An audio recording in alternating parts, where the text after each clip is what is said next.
کہ دیکھیں ساروں کو پتہ ہونا چاہیے کہ تحریک انصاف کا نظریہ ہے کیا، ہم یہ کیوں جدوجہد کر رہے ہیں. تو میں بڑا مختصراً آپ کو بتانا چاہتا ہوں. آزاد انسان صرف آزاد انسان کی پرواز ہوتی ہے. غلام اچھے غلام بنتے ہیں. غلام قومیں یا ایک غلام ذہنیت کا انسان کبھی اوپر نہیں جا سکتا. تو پہلے یہ سمجھ جائیں کہ آزادی کیوں اتنی ضروری ہے. کیوں اللہ نے جو انسان اپنی جان کھو دیتا ہے اپنی آزادی کے لیے، اللہ نے کیوں اس کو اتنا بڑا رتبہ دیا شہید کا. یعنی شہید کا رتبہ ہمارے دین میں پیغمبروں کے بعد ہے. اس لیے کہ جو بھی انسان، جو قوم اپنی آزادی کی جنگ لڑتی ہے، وہ اپنے آپ کو آزادی سے نہیں، غلامی سے نہیں صرف نکالتی، وہ پھر عظمت کی طرف جاتی ہے قوم. اس لیے اتنا زور ہے ہماری دین میں آزادی کے لیے. تو جو ہمارے نبی صلی اللہ علیہ وسلم نے مدینہ میں کیا کیا تھا، انہوں نے انسانوں کو آزاد کر دیا تھا.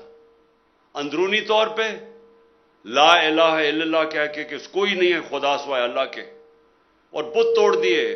خوف کا بت، پیسے کا بت، لالچ کا بت، میں کا بت، یہ بت گرائے انہوں نے. لوگوں کو اندرونی طور پہ آزاد کیا. اور معاشرہ آزاد ہوتا ہے انصاف سے، حقوق سے، جس کو ہم کہتے ہیں فنڈامنٹل رائٹس، بنیادی حقوق. جس معاشرے کے اندر انصاف ہوتا ہے وہاں لوگ آزاد ہوتے ہیں. اور یہ میں آپ کو صرف مثال دینا چاہتا ہوں کہ جب یہاں سے لوگ مغرب میں جاتے ہیں، جب پاکستانی یورپ میں جاتے ہیں، انگلینڈ امریکہ میں جاتے ہیں، وہ کیوں کامیاب ہو جاتے ہیں؟ کیونکہ ان کے معاشرے میں اگر آپ اپنا ٹیکس دیں، آپ قانون نہ توڑیں، تو آپ آزاد ہو جاتے ہیں. کوئی آپ کو پکڑتا نہیں ہے، کوئی پولیس آپ کے اوپر ظلم نہیں کر سکتی. ہاں، آپ کو کوئی رشوت نہیں لینے آئے گا، آپ کی زمین پہ کوئی قبضہ نہیں کرے گا، کیونکہ ان کا جو انصاف کا نظام ہے وہ آزاد کر دیتا ہے. اور آزاد لوگ پھر اوپر چلے جاتے ہیں. وہ کہیں سے چھوٹے سے شروع ہوتے ہیں اور دیکھتے دیکھتے کہاں سے کہاں پہنچ جاتے ہیں. اور جو طاقتور ہے وہ ظلم نہیں کر سکتا.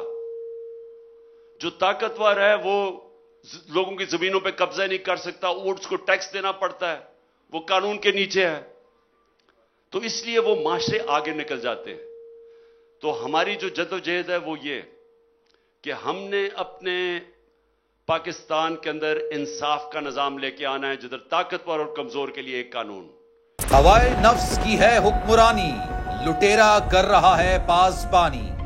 او نیوز کے مارکیٹنگ ہیڈ آکاش رام تاحال لاپتہ، تفتیشی ادارے جواب دینے سے قاصر. اہل خانہ پریشان، بیٹے کی جدائی میں ماں غم سے نڈھال. جو بچو ہندو ہوا پر آئے تھے جو کو پاکستانی،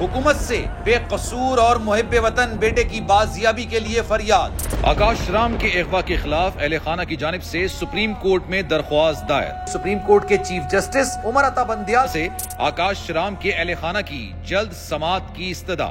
مشکل کی اس گھڑی میں عالمی میڈیا نے بھی اٹھائی آواز. CNN، آج تک، انڈیا ٹوڈے، ٹائمز ناؤ سمیت عالمی میڈیا نے آکاش رام کے اغوا کے خلاف دیا بول کا ساتھ. اف کیا ظلم ہے، بول انصاف کا منتظر. سبسکرائب کریں اور بیل دبائیں تاکہ کوئی خبر رہ نہ جائے.